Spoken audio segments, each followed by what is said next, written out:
Olá, voltamos com outra bruxa agora, a Baba Yaga. Eu até coloquei aqui algumas questões sobre ela, mas vou falar sobre o que falam dela, né? Chamam ela de assustadora bruxa má. E a Baba Yaga, ela é muito antiga, muito antiga. Então, o primeiro conto sobre ela, os primeiros registros sobre ela, vem na tradição folclórica eslava. E o nome Baba Yaga em russo significa a sábia do fogo, a sábia da transformação.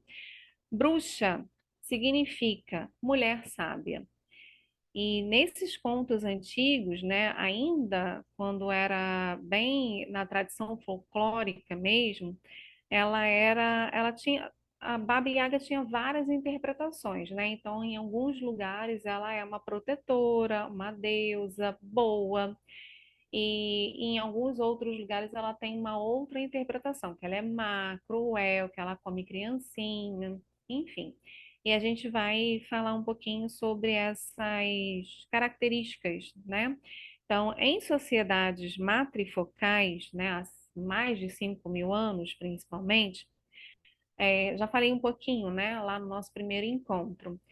Nós vivíamos em tribo, nós mulheres vivíamos o tempo todo muito próximas, nós éramos muito companheiras e a gente sempre se encontrava nas tendas vermelhas para algumas meditações, jejum, enfim, orações. A gente estava sempre próximo, né? A gente ia para a beira do rio, lavava as roupas juntas, a gente cuidava das crianças juntas, tinha esse olhar mais de sororidade, irmandade, né? E uma proteção de uma para outra, um cuidado, principalmente. Quando em tradições matrifocais, no primeiro entendimento da Baba Yaga, onde ela tem o olhar de protetora, a Baba Yaga é considerada, então, a anciã dessas culturas matrifocais. Então, em culturas matrifocais, quanto mais velha a mulher ficava, né, quanto mais velha ela se tornava, havia um profundo respeito da sociedade, né, das tribos, que essa mulher caminhava muito mais tempo pela terra do que outras pessoas, outras mulheres, crianças, enfim.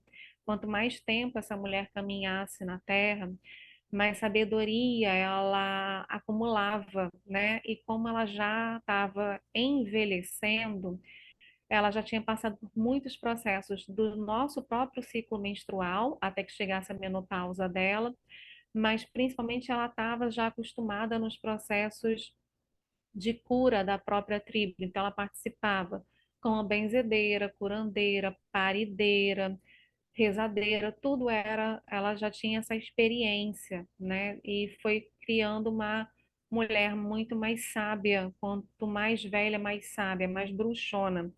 Então, quando a gente se reunia na tenda vermelha, era entre aspas, né, sob o comando dela, ou seja, ela orientava, e a gente entrava num profundo processo aí de meditações. Por quê? Né? Na tenda vermelha, a gente se reunia para contar a nossa história, menstruar, enfim. Na menstruação, né, na nossa lua nova, na nossa lunação, é natural que a gente fique mais intuitiva, que a gente fique mais espiritual, os nossos sonhos são mais até premonitórios, a gente fica mais sensível, por isso que é tão importante descansar. Na menstruação, principalmente, é tão importante se conectar com o ventre. E nesse processo lá na tenda vermelha, a gente sangrava, né? E quando o útero fica aberto, então a gente fica como se fosse uma ampulheta, né? O útero aberto, sangrando, e o chakra, né, coronário também aberto, captando, né, todas os downloads celestiais, né? A gente captava o que que tinha que fazer, as intuições, os insights vinham, enfim. Então era um processo como se fosse um retiro. Quando acabava a nossa alunação, a nossa menstruação e a gente saía das tendas vermelhas, as tribos recebiam a gente com festa, né? Porque nós éramos essa guardiã da Mãe Terra. Então as tribos perguntavam: a gente deve continuar aqui ou a gente deve sair desse local? Se vai chover, se vai ter colheita? a gente tinha esse conhecimento no momento da meditação, principalmente. Então, como vivíamos em tribo, não tínhamos território, a gente era nômade, né? A gente podia facilmente sair, e esses eram momentos que a mulher era consultada por essa conexão espiritual. E aí a gente era recebida também, né, com tanta festa que muitas vezes falávamos, né, olha, aquela erva pode curar, eu tive um sonho com aquela erva, vamos plantar isso, vamos fazer aquilo, enfim, a parte mais da mãe terra era a mulher que era guardiã, igualzinho hoje em dia, né? Que a gente é super valorizada por menstruar, não é mesmo? E principalmente com as ervas, né? Esse autocuidado que a mulher deveria é, ter espaço, ter tempo para ela mesma, e a gente muitas vezes não consegue ter. E aí, quando que começam então as características malévolas e demoníacas, né, em relação à bruxa, né? O nome bruxa começou a ser tão demonizado. Aliás, tudo da mulher começou a ser muito demonizado, principalmente a partir das inquisições, principalmente a partir da Idade Média. Então, muitas religiões demonizavam as mulheres, né? Por quê? Porque nós sangrávamos e não morríamos, né? Os homens sangravam nas guerras e morriam. E como o cuidado era muito maior, né? Quem cuidava geralmente dos enfermos, dos doentes, enfim, das pessoas, eram as mulheres nessa época, né? Na Idade Média para cá, principalmente. Se acontecia um milagre, né? Se essa pessoa melhorasse, porque essa curandeira, essa bruxona, né? Essa curandeira, parideira, rezadeira, benzedeira, enfim, se ela levasse uma erva e essa pessoa estivesse quase morrendo e ficasse curada, muitas vezes as pessoas ignorantes e muito bitoladas na religião falavam que ela era bruxa, que ela tinha uma bruxa má, né? Ou seja, o termo bruxa era pejorativo e que ela tinha pacto com o diabo. Então, a partir daí, muitas mulheres começaram a ser torturadas e mortas por essa Inquisição, né? E nessa época, principalmente, se demonizou muito o contato da mulher com o que ela sabia intrinsecamente, né? Que era essa parte mais espiritual, mais de cuidar, de poder das ervas, principalmente como cura. Então, essas características assustadoras, né, em relação à mulher, em relação à bruxa, principalmente, é porque a bruxa e a Baba Yaga, principalmente, ela tem, ela tem vou colocar aqui a foto, entre aspas, dela, ela tem esse arquétipo de mulher livre, né? Essa semana inteira a gente está falando de mulheres donas de si, deusas mais voltadas para si. Então, ela tinha esse arquétipo dessa mulher livre, e às vezes, e muitas vezes nessas épocas da Inquisição para cá, mulher livre incomoda, né? Mulher dona de si incomoda. Então, como ela era essa mulher selvagem, e o que que é uma mulher selvagem? Aquela que não consegue ser domesticada pela sociedade, aquela que não consegue se submeter, aquela que não consegue caber em caixinhas, aquela que fala não, querendo falar não, né? A gente está acostumada a falar não, falar sim, querendo falar não.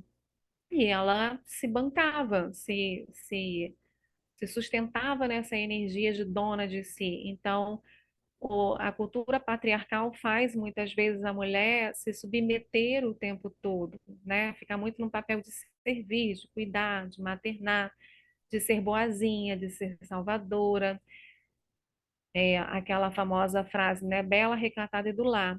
Baba Yaga não era isso. Então, ela incomodava essa sociedade mais patriarcal, principalmente nessa época onde a bruxa começou a ser olhada num tom mais medo, né, pavor, assustadora, maligna, pacto com o diabo, enfim.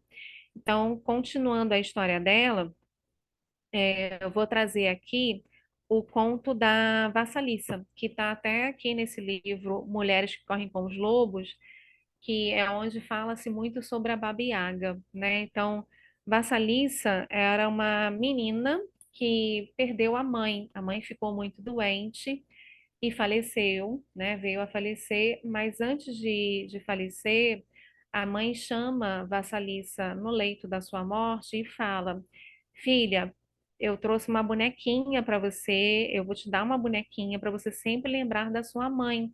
Essa é a bênção da sua mãe.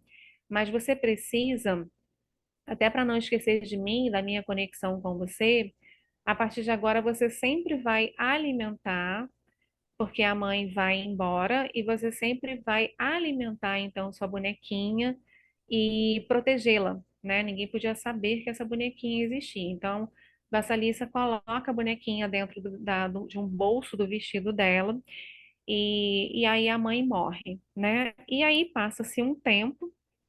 E o pai de Vassalissa, que era uma pessoa que estava sempre viajando, fala: Bom, eu preciso casar novamente, que a mulher tinha esse papel de cuidadora, né?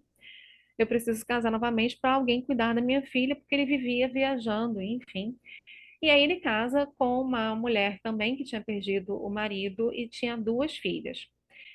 Só que ela era muito má, ela era uma madrasta, né? E aí essa madrasta e as irmãs começam a implicar muito com Vassalissa, parece muito com a Cinderela, né? E aí a Vassalissa começa a fazer os afazeres todos domésticos da casa, sendo explorada, sendo humilhada, mas ela é muito boazinha, né? A Vassalissa é uma menina. Então ela não quer se incomodar, ela fala, por que que elas não gostam de mim? Mas eu vou fazendo as coisas, enfim.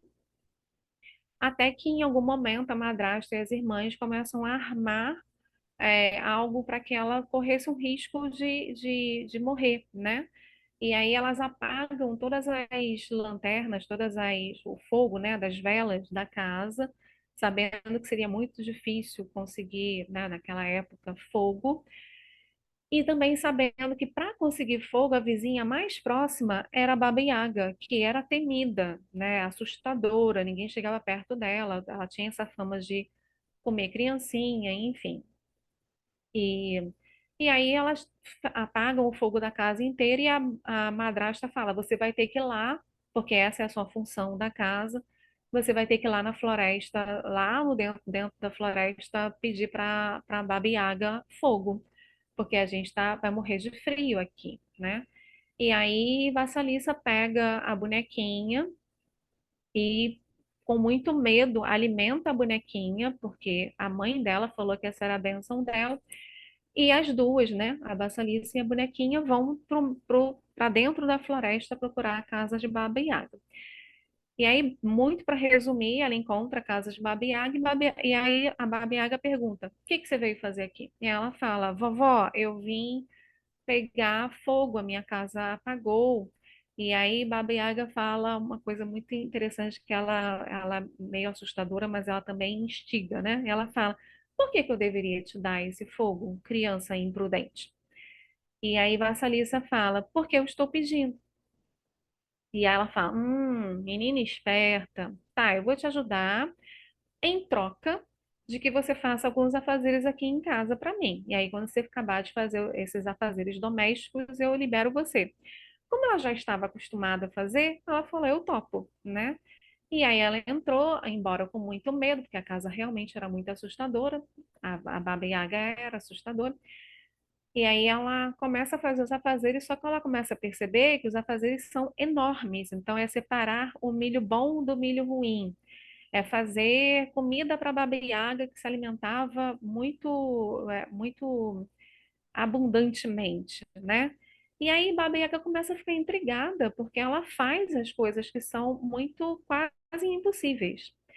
Só que no meio dessa história de que Baba Yaga percebe que ela está indo bem, na verdade, ela não está indo bem, ela está assustada de tanto trabalho que é para fazer, a quantidade enorme de milho que ela precisa separar o bom do que está mofado, que, que em algum momento, quando ela está quase dormindo, ela fala, eu não vou conseguir, eu não vou aguentar. E aí a bonequinha salta do bolso dela e fala, vai dormir que eu vou dar conta aqui. Agora você vai dormir e deixa comigo. E aí no dia seguinte, quando ela acordava, tudo estava pronto, né? A comida estava pronta, o milho estava separado. Enfim, os afazeres que Baba Yaga tinha pedido para ela fazer, estava tudo pronto.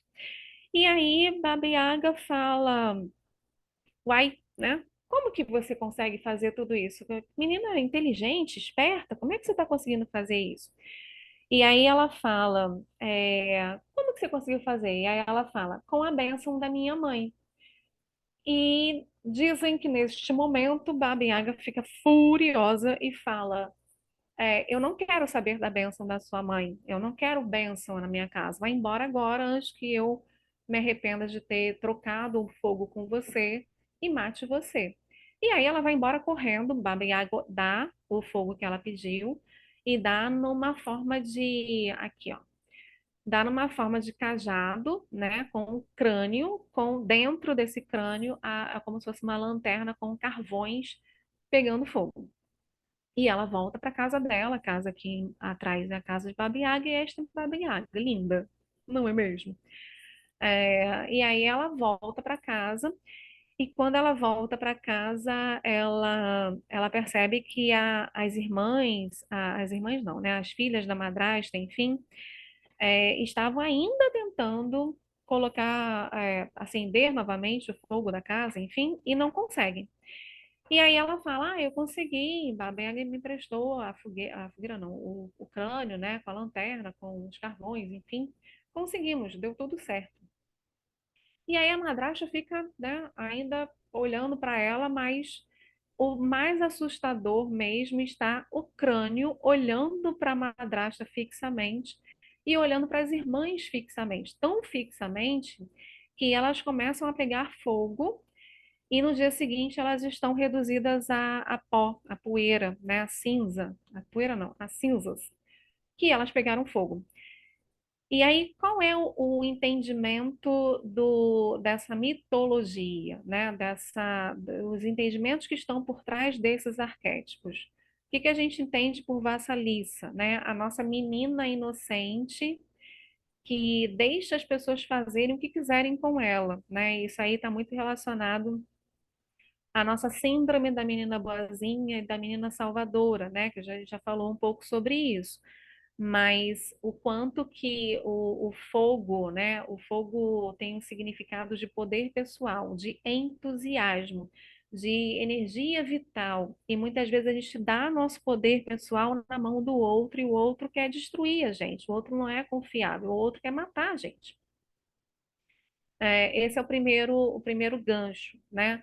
A bonequinha tá aqui, ó, no bolsinho dela, tá dando para ver? A bonequinha e a bênção da mãe significam a intuição, né, que a gente deveria alimentar e proteger para que ninguém veja, ou seja, se blindar, se proteger. As mulheres que são muito intuitivas e sensíveis, a gente se torna muito, quando a gente quer ajudar, principalmente, né, outras pessoas, e a gente espera que essas pessoas estejam bem intencionadas, a gente tem muitas vezes esse papel de boazinha e salvadora, mas não percebe que precisamos nos blindar e nos proteger e sermos filtro e não esponja. Então, até a gente despertar para o eu preciso me blindar e me proteger para não lidar com pessoas tóxicas e que estejam mal intencionadas. Esses são os outros pontos. E aí, quando eu perco esse poder pessoal, né? Ou seja, quando alguém rouba isso de mim ou quando apaga isso em mim, eu preciso entrar na floresta, a floresta escura, densa, que é o meu inconsciente, que é a minha espiritualidade, que é a força feminina, que é ir para dentro de mim e encontrar a nossa anciã, a nossa bruxona, a nossa assustadora bruxa má, que nada mais é do que essa mulher selvagem, que é autêntica, que é livre. E aí ela traz de volta, né, esse tá bom, você deixou perder o seu poder pessoal e apagar o fogo, mas eu também não vou te entregar nada de mão beijada. Você vai ter que fazer essa troca, né? Você vai ter que pagar o preço para receber de volta o seu poder pessoal. É quando a gente se perde da gente mesma, né? Quando a gente fica fraca, apática. Então, esse poder pessoal para voltar, a gente tem que pagar um preço, a gente tem que se comprometer com a nossa transformação, com a nossa espiritualidade, com esse entusiasmo, com essa força vital novamente. O separar o milho bom e o milho ruim significa também separar isso daquilo, né? Que no livro Mulheres que Correm com os Lobos fala muito sobre isso, que é separar o que é o joio do trigo, o que que é o bom e é ruim, o que que é bom para mim, o que realmente é bom para mim, o que realmente faz sentido para mim na vida, e o que que não faz, o que que eu deveria parar de pensar e falar e fazer, né? A gente fala muito sobre coisas que são muito tóxicas, né? Que é falar da vida dos outros, que é fazer fofoca, que é ser tóxica, né? Ser agressiva e olhar mais para a minha vida, cuidar mais da minha vida. Então, precisa separar o joio do trigo, o que vale e o que não vale, né? O nosso desgaste e perda de poder pessoal. E aí eu falei, né, a bênção da mãe e essa intuição. Então, esse é o conto de Vassalissa e esse é o conto de Baba Yaga, que é esse momento que a gente se encontra principalmente na nossa lua nova. Coloquei aqui, né, a assustadora bruxa má, realmente. Essa em alguns entendimentos da Baba Yaga, é a própria Mãe Terra, que acolhe e nutre, mas que também destrói e mata. Ou seja, precisamos olhar nós, mulheres, como essa soma de arquétipos que podem ser até assustadores, mas que faz parte da gente, né? O que que a gente precisa matar e destruir de que faz mal para a gente, que esteja fazendo mal para a gente, mesmo que sejamos nós mesmos. Esse arquétipo da bruxona, da anciã, que traz essa sabedoria, autenticidade, essa curandeira, parideira e rezadeira dentro de nós. A fase da lua nova, que traz mais esse olhar de introspecção, meditação, autocuidado, ir para dentro de nós, encontrar essa autenticidade, essa liberdade e a espiritualidade. É, a vassalissa representa alimentar a nossa intuição, aprender a não entregar nossa luz, nosso poder pessoal na mão dos outros. A boazinha e salvadora precisa morrer, isso só faz mulheres ficarem cada vez mais sobrecarregadas, e sozinhas e sem energia, sem poder pessoal, sem o fogo. E é no encontro com o arquétipo da anciã, da menstruação, da cura da ancestralidade feminina, porque olha aí a bênção da mãe.